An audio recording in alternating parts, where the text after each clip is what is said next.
مرثية في نبأ وفاة والد الأخ الخلوق عبد الله الذبحاني من كلمات الشاعر عبد الله الأحوري، أداء محمد الشحري. كتبت بدمعي على دفتري لأحكي بعض الأسى والألم. أبي كان في دربه شامخا وللخير يسعى ويهوى القمم. يكافح لا يرعوي أبدا ويسعى ليدفع عنا النقم.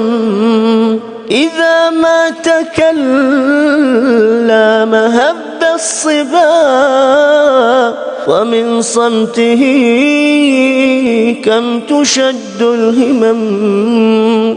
وفي ليله قائما ساجدا وفي صبحه للصعاب ابتسم.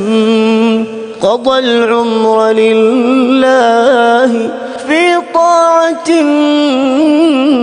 إلى أن تمكن منه السقم.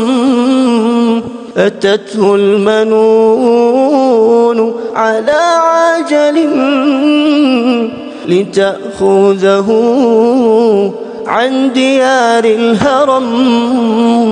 على الخد فاضت دموع الهوى وقلبي من الحزن لما انقسم. فخذه إلهي إلى جنة ليبقى بقربك يا ذا النعم. ليبقى بقربك يا